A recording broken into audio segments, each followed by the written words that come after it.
Crowds everywhere, crowds. Yes, a sea of humanity. People shoulder to shoulder everywhere you look. Yes, that is what people normally associate with Walt Disney World Resort in Orlando, Florida. And yes, that weekend between Christmas 2024 and New Year's 2025, that was so crowded they reached capacity a couple days. But what about the rest of the Christmas season? Was it as crowded as Disney needed it to be? Well, now we're learning maybe not so much.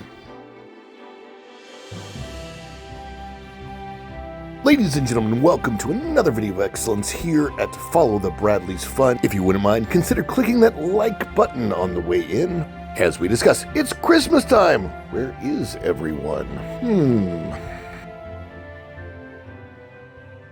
So if you've been following the stories, Pro, That Park Place, T3PO, Culture, Lorena, Erica, myself, Marvin the Movie Monster, any of us, you probably know that attendance in general has been down at the parks, and even through Christmas Day it was surprisingly slow. Christmas Day is usually a capacity day.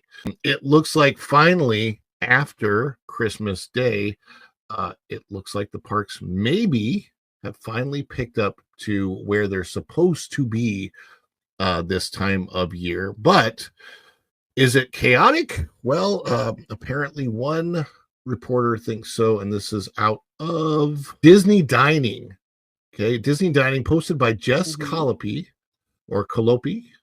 Disney's Hollywood Studios flounders under holiday crowd chaos.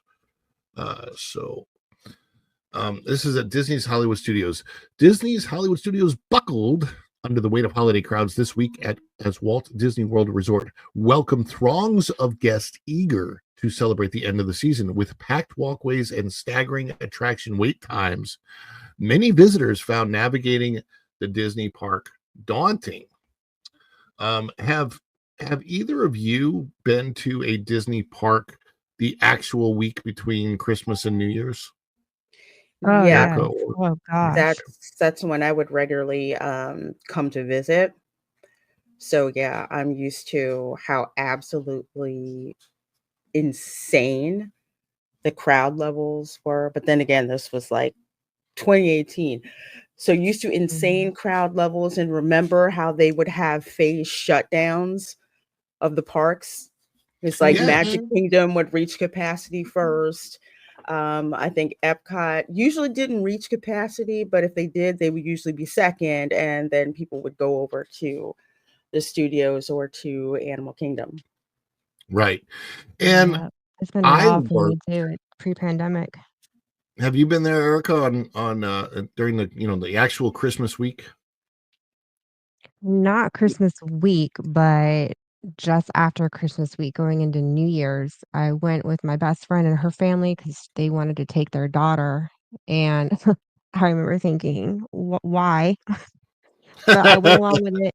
And it was miserable, honestly. The crowd was just, we hardly got on anything.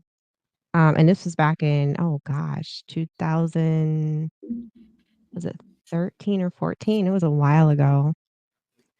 I did that one year, not 1 year, several years, where my daughter and I and my family were there Christmas week, and the crowds were insane. And I think at that time we were staying at the Polynesian.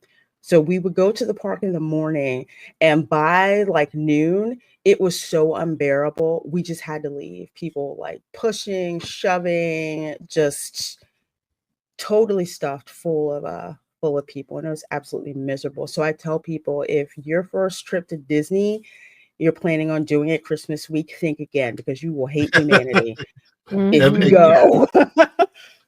Well, and here's the funny thing.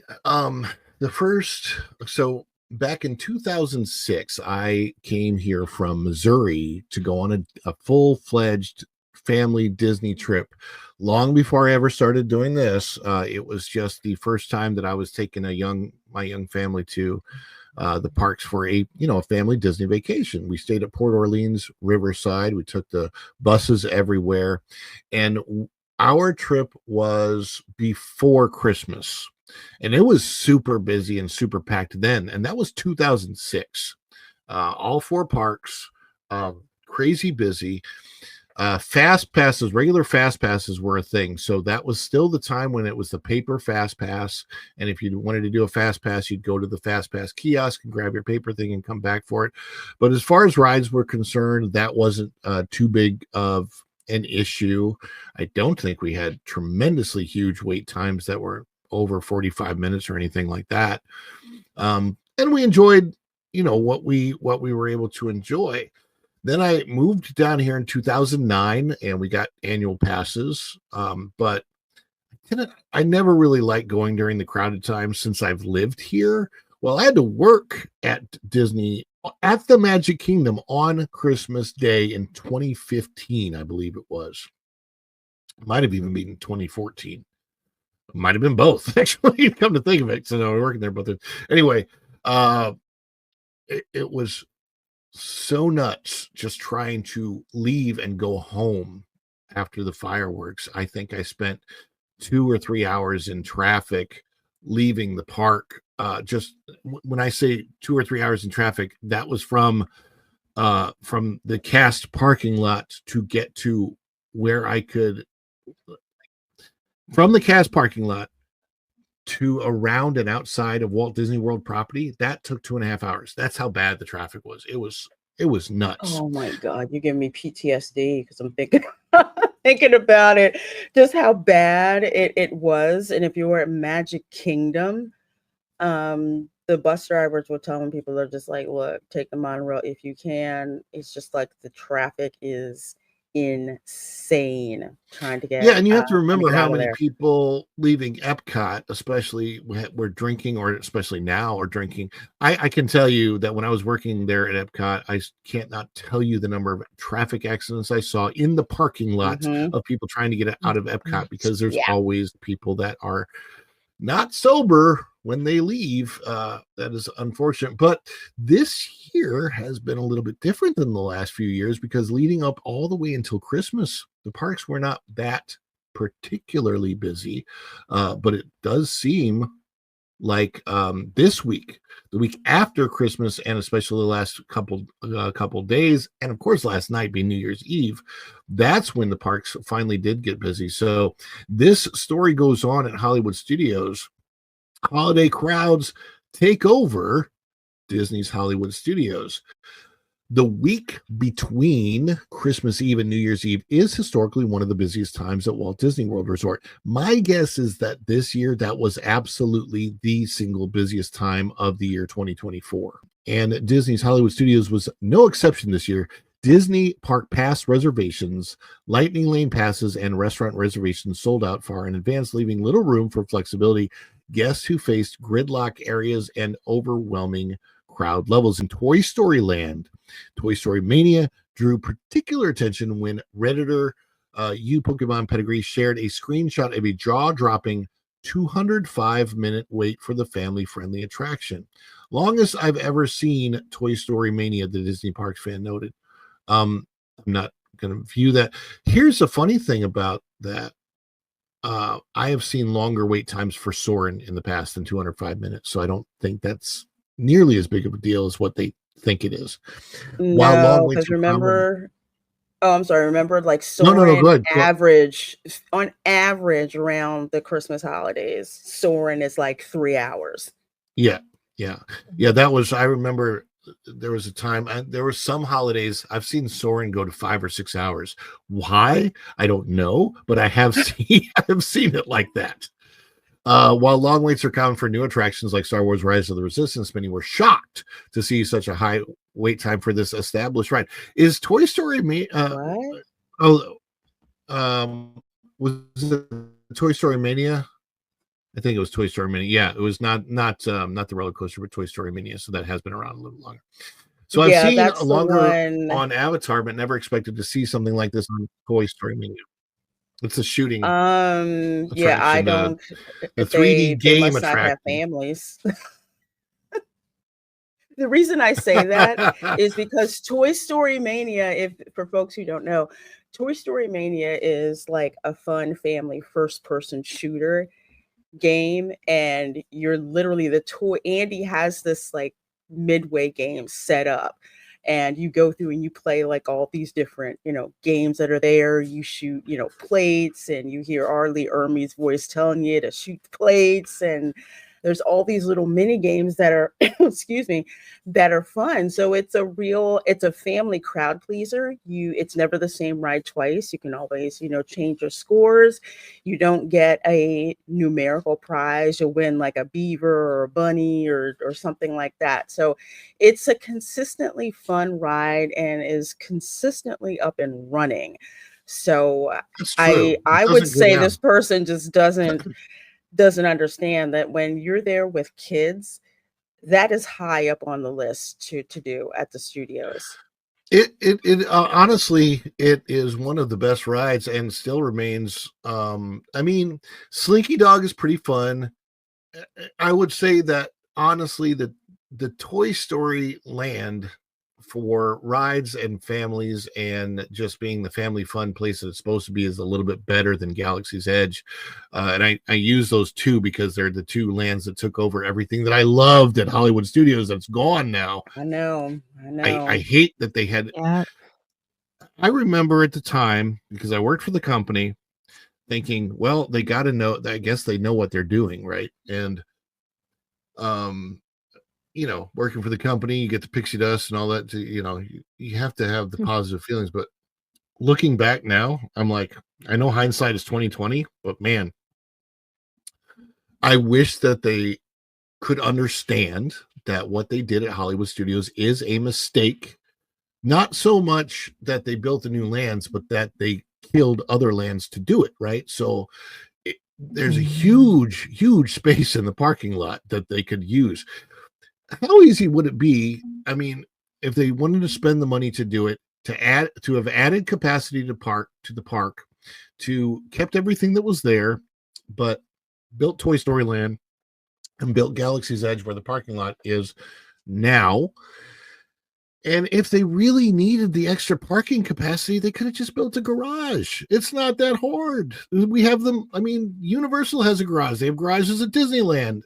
They have a parking garage in the back of Hollywood Studios for the executives that work there.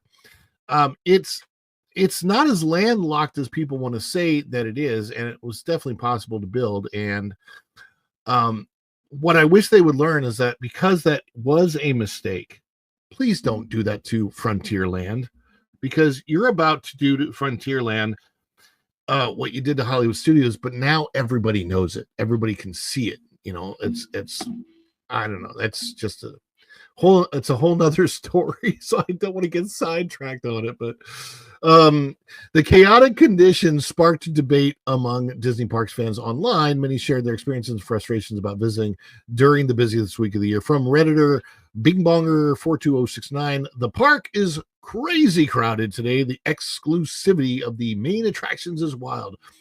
2 to 3 hours for any of the main rides, 1 hour at least for the lesser attractions too. Mania shut down today during rope drop while we were on it.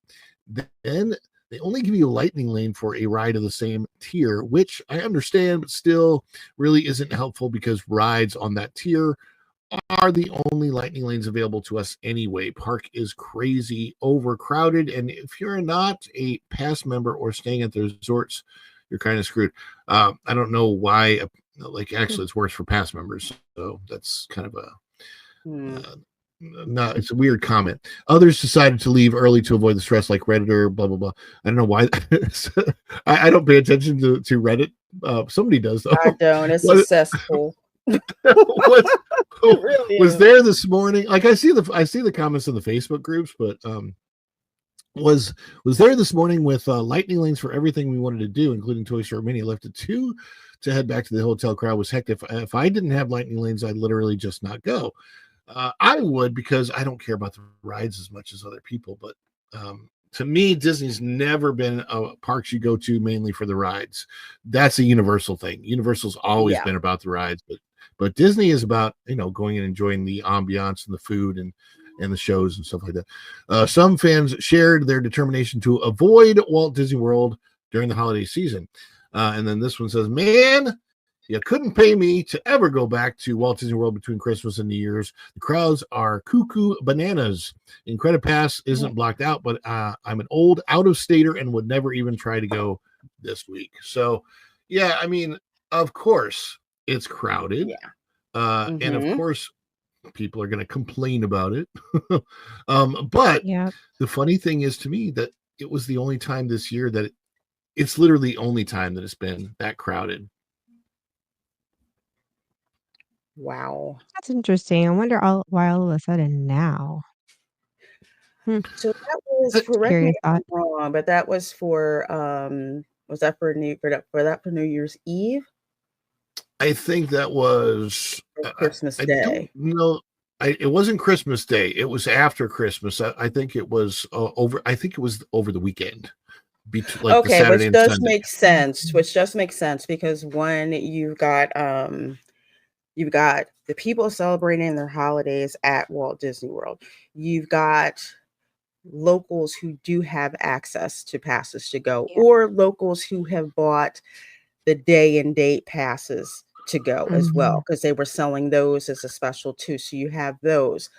Also, you have people from overseas, especially Asian countries, especially from Japan, Yeah. coming over to Disney World because it was like New Year's Eve, you didn't see them, and then New Year's Day, they were all there. And it coincides like with the, oh my gosh, like with the Lunar New Year or something like that. But that's like a huge influx Hmm. of people visiting from usually from Japan and South Korea.